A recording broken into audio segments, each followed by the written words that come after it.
Bonjour, bonjour. Donc bienvenue sur ce webinaire, Click Data. L'idée, c'est aujourd'hui de vous présenter un petit peu comment, vous allez pouvoir compléter votre, data stack, avec Click Data. Avant de commencer et en attendant que peut-être que tout le monde nous rejoigne, je veux juste m'assurer que vous nous entendez bien, vous nous voyez bien. Vous avez le chat, donc n'hésitez pas, à nous dire si quelque chose ne va pas ou si vous avez, des questions. Si vous nous entendez, affirmatif, très bien, génial. Pour information, donc le webinaire est enregistré. On vous enverra l'enregistrement et puis on vous enverra aussi les slides parce que vous verrez, on a un petit peu de contenu additionnel à vous partager. Mais voilà, n'hésitez pas à poser vos questions, sur le chat. Alors aujourd'hui pour ce webinaire, donc nous sommes 2. Nous avons donc Céline Lecherf, et moi-même, Élie Géraldès. On est toutes les 2 donc, data analyst chez Click Data, donc c'est nous qui sommes en charge de nous occuper de nos projets clients, principalement pour les clients français, mais plus globalement pour les projets, européens. Aujourd'hui au programme, donc on a séparé un petit peu les choses en 2. On va, d'abord commencer par, vous expliquer peut-être comment on va pouvoir accélérer, améliorer tout ce qui est récupération des données, via 3 modules que l'on propose chez Click Data. Donc le premier c'est le Connection Broker, deuxième Data Hook et le troisième le connecteur Web Service. Et en deuxième partie, c'est plutôt comment améliorer, comment accélérer, le partage de la donnée, donc la sortie de la donnée, et donc là 3 modules, l'API de Click Data, le data stream et le Excel Add-in. Et on va pouvoir commencer avec du coup le Connection Broker. Donc, le data broker, ou aussi appelé connection broker, qu'est-ce que c'est? Ça va être ce qui va vous permettre en fait de regrouper vos connecteurs du même type sous une seule et même connexion. Donc, on peut imaginer ça un peu en quelque sorte comme une fusion en fait au niveau de la connexion.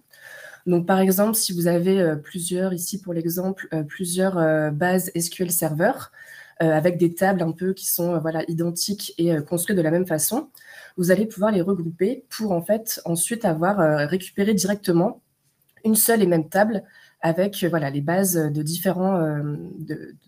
voilà, vous allez pouvoir récupérer différentes bases. Donc, quels pourraient être les cas d'usage en fait avec le Connection Broker?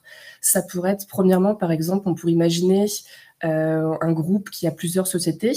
Donc, chaque société va avoir sa propre base de données, mais voilà, elle va être en fait construite. Elles vont être construites pareil et structurées de la même façon. Donc, en fait, on va pouvoir les regrouper en une seule et même table et donc après directement faire nos transformations de données sur cette table en question et en fait optimiser tout le travail de transformation des données. Ça pourrait être aussi, par exemple, un consultant qui a plusieurs clients et dont les clients utilisent le même type de connexion et les mêmes données. Donc, en fait, le consultant pourrait voilà, regrouper les différentes bases de ses clients et donc ainsi pouvoir avoir voilà, une seule et même table finale sur laquelle il pourra voilà, travailler directement ces transformations et même créer voilà, un seul et même tableau de bord où chaque client verra ses propres données. Mais grâce à ça, en fait, le consultant pourra avoir un gain de temps et une économie de ressources en fait, en optimisant tout le process. Alors, comment mettre en place un connection broker? Alors, tout simplement, dans le menu connexion, au lieu de cliquer sur créer une nouvelle connexion, vous allez pouvoir cliquer sur Connection Broker. Et donc, après, en fait, en étape 2, vous allez pouvoir choisir votre type de connexion, donc sur quelle base on se connecte. Donc ici, par exemple, pour l'exemple, ça va être SQL Server, mais vous pouvez aussi choisir voilà, différents types de connexions. En étape 3, vous allez pouvoir en fait vous connecter aux différentes bases de données. Donc par exemple, je vais me connecter sur mon SQL Server de mon premier client, puis créer la connexion sur la base de mon deuxième client. Et donc ce qui va nous permettre de récupérer une seule et même table. Et donc d'optimiser tout le process et d'avoir une fusion directement en fait au niveau de la connexion. Donc voilà pour la partie Connection Broker. Le deuxième module qu'on voulait vous présenter, c'est du coup le Data Hook. Alors, Qu'est-ce que le data hook? Donc c'est ce qu'on a essayé de retranscrire un petit peu sur ce schéma. Le but de ce module, en fait, c'est principalement de récupérer de la donnée en temps réel. Donc en fait, si on va partir du principe qu'il va y avoir un outil externe là que vous voyez en bleu, ça peut être par exemple Airtable, HubSpot, là dans mon exemple, je vais prendre Calendly par exemple qui est un outil où vous pouvez en fait prendre des rendez-vous directement dans le calendrier de quelqu'un. L'idée en fait, ça va être à chaque fois qu'il va se passer un événement sur cet outil, donc par exemple à chaque fois que personnellement j'ai un client qui prend rendez-vous, chez moi sur mon Calendly, Calendly va en fait en quelque sorte envoyer une alerte, en fait, c'est une requête au data hook. Le data hook va pouvoir l'écouter, en quelque sorte, savoir que ça vient de Calendly et dire: «OK, ben, je vais pouvoir l'intégrer sur ClickData» et tout ça en quelques, secondes, millisecondes finalement. Donc d'où l'intérêt la notion de temps réel. Pour créer un data hook du coup, sur ClickData, pareil, dans le menu principal, ça va se passer dans la partie données. Vous allez avoir data hook et vous allez pouvoir donc créer un data hook. Ce qui va être important, c'est de choisir votre endpoint ici. Et vous voyez la partie qui est en rouge, donc ça, il va falloir bien le sélectionner, le copier. Vous pouvez bien sûr utiliser le petit bouton copier ici pour le garder dans votre presse-papier et spécifier le type de requête qui va être envoyée à ce data hook. Est-ce que du post, est-ce que c'est du get? Deuxième étape, ça va être dans l'outil. Là, dans mon cas, c'était Calendly. Alors je fais un petit bémol sur cette slide. Là, sur Calendly, il faut passer directement par leur API. Je vais vous expliquer mon screenshot, mais il y a des outils qui le gèrent de façon beaucoup plus simple. Par exemple, il me semble que c'est Google Ads où en fait, il y a aucun code à faire. Vous pouvez simplement renseigner, l'URL du DataHook, ça se fait en quelques secondes. Mais ce qui va être important finalement, c'est quand vous allez créer ce webhook côté, Calendly dans mon cas, il va falloir renseigner, vous voyez dans l'encadré en rouge, le lien de ce data hook. Donc c'est en fait lui préciser à quelle URL il va falloir nous envoyer ces alertes, ces warnings. À partir de là, finalement, on va dire que la majorité est faite. Après on va pouvoir dire du coup, côté Click Data, qu'est-ce que tu veux faire à chaque fois que tu reçois un événement de Calendly? Donc ici, vous avez par exemple, la partie action. Moi, j'ai sélectionné par exemple ajouter une table parce que du coup, à chaque fois que quelqu'un va, choisir un créneau dans mon calendrier, je veux ajouter, cette réunion, dans la table qui se trouve, sur ClickData, donc ici event, booked. Et après, vous allez pouvoir récupérer des informations. Donc ça peut être par exemple dans le corps, de la requête qui est envoyée, ça peut être dans les en-têtes, ça peut être aussi dans les cookies. Là, par exemple, ce que j'ai récupéré, ça va être, bah, l'adresse mail de ce contact, de ce client et à quelle heure est ce rendez-vous. Et toutes ces informations, je les stocke dans une table Click Data pour pouvoir après les insérer par exemple dans des tableaux de bord.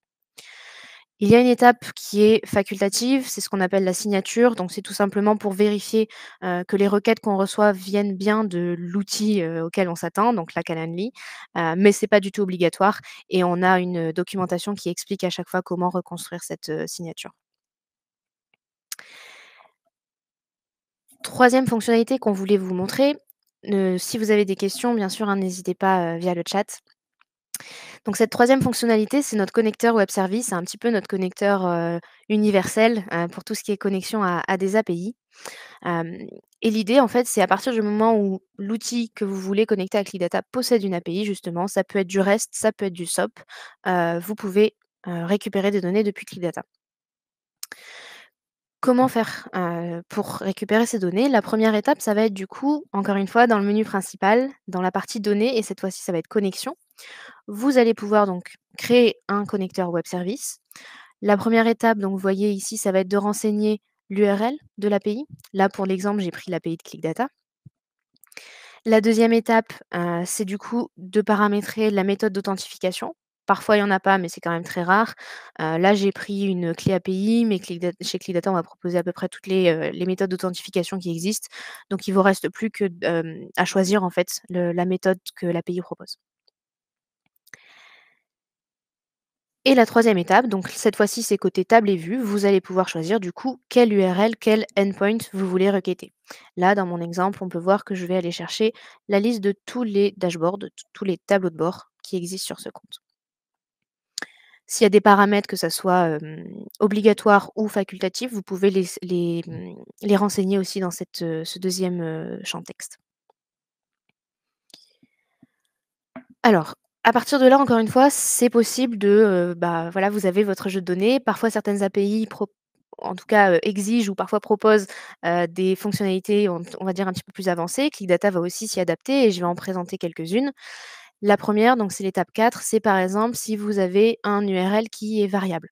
Parfois, on va avoir des API qui vont nous dire, par exemple, je sais pas, je veux récupérer, les jours de congé de mes employés. On va nous dire d'abord, bah, tu vas récupérer tous les, identifiants, tous les ID de tes employés et après tu vas faire une boucle sur ces ID pour aller récupérer le détail de chaque jour de congé. Et donc ce système de boucle, c'est ce que vous pouvez implémenter avec ce que l'on appelle, nous, le multiple calls, sur ClickData. Et donc là, on peut dire qu'il se base sur une table et sur la colonne employee ID. Une autre étape facultative, mais qui est honnêtement très souvent, visible sur les API, ça va être la pagination. Donc la possibilité de récupérer un nombre de résultats, définis par page et de pouvoir en fait, en quelque sorte, tourner ces pages. Vous avez aussi cette option pagination sur ClickData pour vous adapter aux besoins de l'API, dont vous voulez, connecter les données. Une autre, souvent limite que les API peuvent nous mettre, ça va être un nombre de requêtes. Ça peut être par minute, ça peut être par seconde, ça peut être par heure et vous avez ici, l'option donc throttling, que vous pouvez paramétrer et du coup changer les valeurs. Donc la différence, c'est simplement que ClickData, quand on va atteindre par exemple les 5 requêtes par seconde, ClickData va faire une pause avant de pouvoir redémarrer.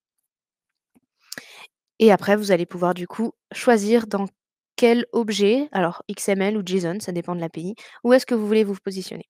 Dans le cas où vous avez des, hem, des objets JSON, imbriqués, par exemple. Voilà pour le web service. Donc là, à partir de là, vous avez un jeu de données que vous pouvez automatiser, que vous pouvez utiliser dans vos tableaux de bord, dans vos data flows, dans vos data scripts, et cetera, et cetera.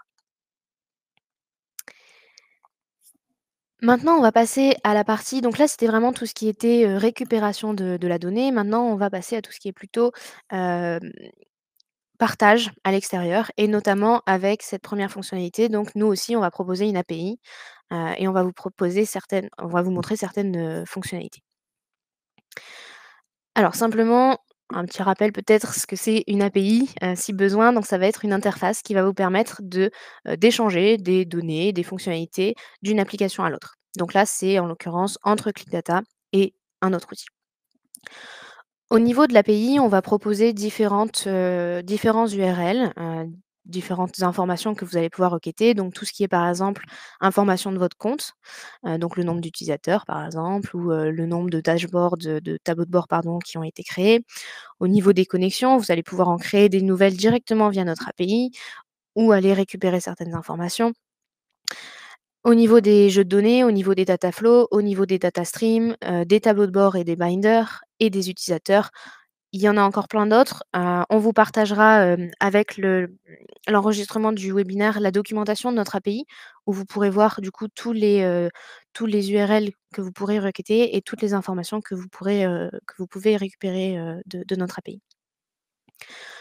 Je voulais simplement peut-être vous partager 3 scénarios les plus remarqués, en tout cas chez nos clients et qui peuvent peut-être vous donner aussi des idées. Le premier, ça va être l'ajout, la création d'utilisateurs automatisés. Par exemple, on a beaucoup de clients qui vont utiliser la fonctionnalité SSO, donc Single Sign-in. À partir du moment où vous allez, par exemple, créer un nouvel utilisateur, dans votre outil, vous allez pouvoir aussi utiliser notre API pour créer l'utilisateur et la licence ClickData tout de suite, et qu'il n'ait pas besoin, par exemple, de créer son mot de passe et cetera. Deuxième cas d'usage, ça va être, par exemple, si vous choisissez d'embarquer les tableaux de bord ClickData dans une application tierce, par exemple, avec les live links, je pense que vous les connaissez maintenant. La première possibilité, c'est avec cette petite pop-up que vous connaissez peut-être, c'est de donner la possibilité à l'utilisateur de mettre son adresse email et le mot de passe. Mais on voulait aussi proposer à nos utilisateurs, en fait, de rendre en quelque sorte l'authentification invisible pour les utilisateurs finaux des tableaux de bord et via notre API, vous allez pouvoir, générer donc 2 choses, les user live link token ou les live link sessions. Donc user, c'est vraiment au niveau de l'utilisateur. Par exemple, si vous avez des paramètres utilisateurs, ils vont pouvoir être appliqués. Les sessions, ça va être plutôt, à chaque fois que quelqu'un consulte le tableau de bord, peu importe quel utilisateur, de quel utilisateur il s'agit. Et donc là, voilà, vous allez pouvoir générer des tokens qu'après vous allez pouvoir passer, directement, par exemple, dans l'URL du live link. 3e cas d'usage et peut-être mon préféré, ça va être, par exemple, l'ajout et la modification de données. Alors il y a, je pense, 2 grandes catégories. C'est par exemple si on veut faire du temps réel, bien sûr, vous pouvez utiliser notre API. Donc ça peut être par exemple, vous pouvez déclencher des planifications ou, donc déclencher des data flows, via notre API. Mais, celle que j'aime bien, ça va être aussi par exemple, l'ajout et la modification de données directement depuis les tableaux de bord. Vous avez, on a une documentation qui explique par exemple, à partir d'un widget bouton, comment vous pouvez déclencher une interaction, un web service et donc là, à partir de là, vous pouvez par exemple connecter notre API et par exemple sur ce cas, en fait, ça va être un formulaire où l'utilisateur va renseigner certaines informations et quand il clique sur le bouton, l'utilisateur va être créé avec ces différents paramètres. Mais encore une fois, on vous partagera la documentation, comme ça vous pourrez aller voir un petit peu plus en détail et peut-être, aussi, faire vos propres tests de votre côté. Maintenant du coup, comment utiliser vraiment notre API? Donc dans le menu principal, cette fois-ci, ça va être dans tout ce qui est paramètres, paramètres du compte, vous allez avoir la possibilité de créer des applications API. On va vous demander du coup de choisir quel type d'authentification vous souhaitez. Donc là, on en propose 4 par exemple. Alors sur l'exemple que je vais vous montrer, j'ai choisi, API Key. Et donc là, je suis donc sur un outil, un autre outil qui va justement, montrer donc là, par exemple, je requête l'URL dashboard qui nous liste les différents tableaux de bord et sur la gauche, on va voir donc c'est là où j'ai, comment dire? J'ai renseigné ma clé API et puis sur la droite, on va voir le résultat donc qui nous liste tous les différents tableaux de bord, existants sur ce compte, en fonction de cette application API que j'ai créée. Et le deuxième cas que je voulais vous montrer, c'est le cas dont je vous ai parlé juste avant, donc la génération des Live Link Tokens. Donc on a encore cette authentification sur la gauche avec la clé API et puis en résultat, on voit ce token qui est généré et que du coup, vous allez pouvoir passer directement dans l'URL de vos tableaux de bord. Voilà pour l'API, j'espère que c'était clair. N'hésitez pas encore une fois si vous avez des questions et on peut passer du coup cette fois-ci au data stream. Alors, le data stream, qu'est-ce que c'est? En fait, le concept, il est simple. Ça va être de transférer vos données Click Data vers des applications externes. Alors, peut-être qu'on comprendra mieux sur ce schéma. Donc, en fait, par exemple, vous allez avoir vos données que vous allez importer sur Click Data, donc sur lesquelles vous allez faire différentes transformations. Donc, par exemple, via le data flow, via des fusions, des merges ou encore des vues. Et ensuite, vous avez peut-être envie d'utiliser ces données qui ont été transformées, de les utiliser dans d'autres outils. Donc ça peut être par exemple un Google Drive, un FTP, ou alors par exemple un SQL Server. Donc c'est là où le data stream en fait va intervenir pour transférer ces données en question vers d'autres applications. Alors comment mettre en place un data stream? C'est assez simple. Donc en fait, vous pouvez aller dans le module data stream. Et donc là, en fait, vous allez choisir la table que vous souhaitez transférer. Donc ça peut être par exemple la table finale de votre data flow. Donc vous allez la sélectionner. Puis ensuite, vous allez choisir la destination. Donc vers quel outil, sur quel outil en fait j'ai envie d'utiliser ces données qui ont été transformées. Et après, vous allez avoir plusieurs options de disponibles. Donc, si on prend par exemple l'exemple de transférer les données vers un Google Drive, je vais pouvoir choisir par exemple en premier dans quel dossier ou quel sous-dossier je souhaite envoyer cette table, comment je souhaite appeler ces données, ce jeu de données. Ensuite, par exemple, si le fichier existe déjà sous le même nom, on va avoir plusieurs options aussi qui sont disponibles. Donc, par exemple, est-ce que je souhaite remplacer, par exemple, le fichier qui existe déjà? Est-ce que je souhaite déplacer le fichier existant ou encore renommer le fichier existant? Donc voilà, il y a plusieurs options que vous pouvez choisir. Et ensuite, vous allez pouvoir aussi choisir différents formats de sortie. Donc, est-ce que j'ai envie d'envoyer mes données sous format Excel ou encore, par exemple, en CSV, en JSON, JSON Lines ou encore XML. Donc voilà, on va pouvoir paramétrer différentes options pour ensuite exécuter le data stream. Donc une fois que vous exécutez le data stream, en fait, ça va envoyer les données selon voilà, les options que vous avez paramétrées.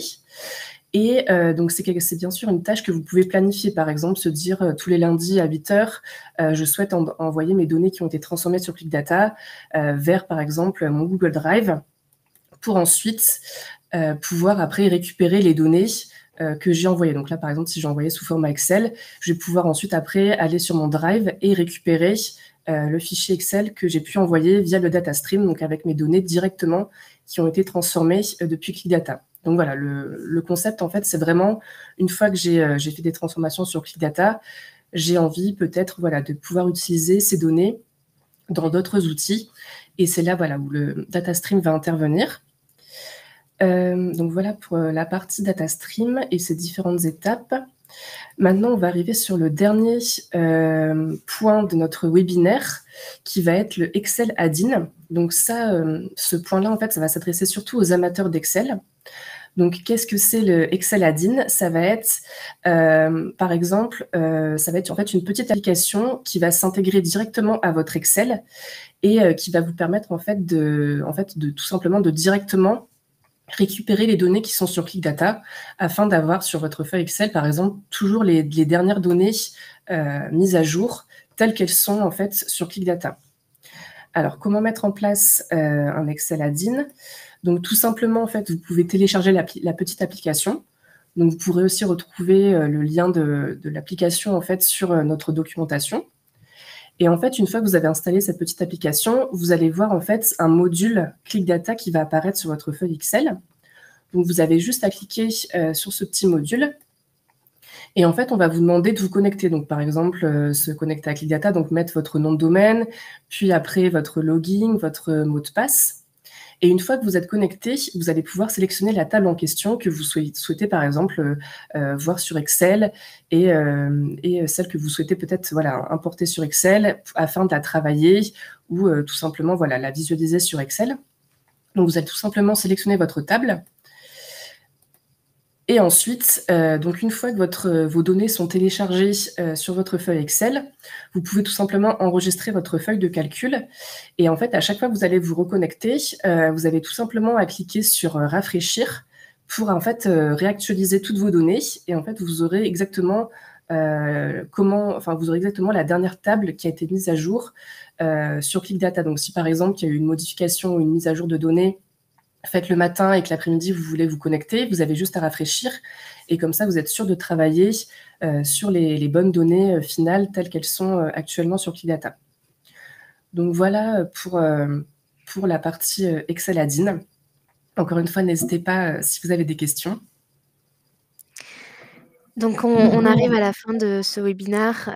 L'idée vraiment, c'était de vous montrer, donc vous savez maintenant ClickData, notre vision, c'est vraiment de vous permettre n'importe quel traitement de données que vous souhaiteriez faire, on veut le rendre possible sur ClickData. Donc on a effectivement toute la partie connexion, hein, que vous voyez sur la gauche de ce schéma. C'est là où on vous a présenté donc le connecteur web service, le connection broker. L'idée, c'est vraiment de vous faire gagner un maximum de temps. Et après sur, tout ce qui est partage plutôt, donc on va comme Céline vous a montré juste avant, donc le Excel Add-in, le Excel Plugin, la possibilité d'envoyer des données, à l'extérieur avec le data stream ou avec notre API. Donc voilà, c'est vraiment des modules qui vont vous permettre de récolter des données, depuis des outils, pour travailler sur ClickData, que ça soit avec le DataScript ou avec le Dataflow ou autre chose, pour après les partager. Et non pas seulement les partager sous forme de tableau de bord, hein, on aime bien les tableaux de bord, mais nos utilisateurs sont quand même friands aussi de travailler la donnée eux-mêmes. Donc on peut leur donner la possibilité, de le faire par exemple sous Excel, mais au moins on sait avec quelles données ils font leur traitement et on est sûr qu'ils ne font pas n'importe quoi. Voilà pour cette petite conclusion. Donc j'espère qu'on a été clair. Si vous avez des questions, vraiment n'hésitez pas. On va attendre une petite minute, voir si tout le monde est OK, si vous avez des questions et puis sinon on pourra en rester là. Ah, une question. Possible d'utiliser l'Excel Add-in depuis Google Sheet? Alors je sais pas du coup Céline si tu veux répondre, c'était ta partie.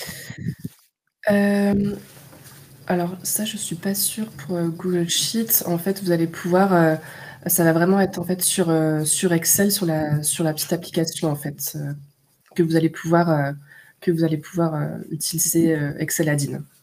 Par contre, peut-être qu'en complément, vous pourriez peut-être utiliser le DataStream qui vous permet du coup d'avoir toujours un fichier, sur Google Sheets à jour. Ça pourrait faire, mais on peut regarder si c'est possible de le faire sur Google Sheets. Les Excel add-ins sont-ils exclusifs aux tables et vues ou peut-on les utiliser avec des filtres de tableau de bord? Alors je suis pas tout à fait sûre de comprendre la question avec les filtres de tableau de bord. C'est-à-dire vous voudriez par exemple, une vue qui est filtrée sur, des données en particulier, avoir uniquement ces informations sur le fichier Excel, c'est ça? Alors effectivement, au niveau des fils de tableau de bord, non, pour l'instant, c'est pas une possibilité. Par contre, pour ça, alors à savoir et on pourra vous rediriger si vous voulez vers le webinaire de notre, roadmap, mais on envisage de créer un petit peu, ce qu'on appellerait, alors on ne sait pas encore, mais des vues dynamiques, donc qui permettraient en fait justement d'être, filtrées par client, mais filtrées sur le tas en fait en fonction de l'utilisateur. Et donc peut-être que pareil, avec un data stream ou peut-être un Excel add-in, je sais pas encore, mais on aurait la possibilité effectivement, hem, d'envoyer cette donnée uniquement, pour le client concerné. Donc je sais pas si ça répond vraiment à la question, mais en tout cas, actuellement je dirais plutôt non, mais peut-être bientôt ça sera possible, ouais, effectivement. Génial. Bah, je pense que du coup, on est bon. Enfin, en tout cas, voilà, n'hésitez pas si vous avez encore des questions. Vous pouvez aussi bien sûr nous contacter. Vous pouvez contacter notre équipe support à support@clickdata.com si vous avez la moindre question. Et puis, on vous enverra l'enregistrement et puis les slides avec, les liens vers notre documentation, sur les sujets dont on a parlé. Merci beaucoup en tout cas et puis, une très bonne journée. Merci beaucoup.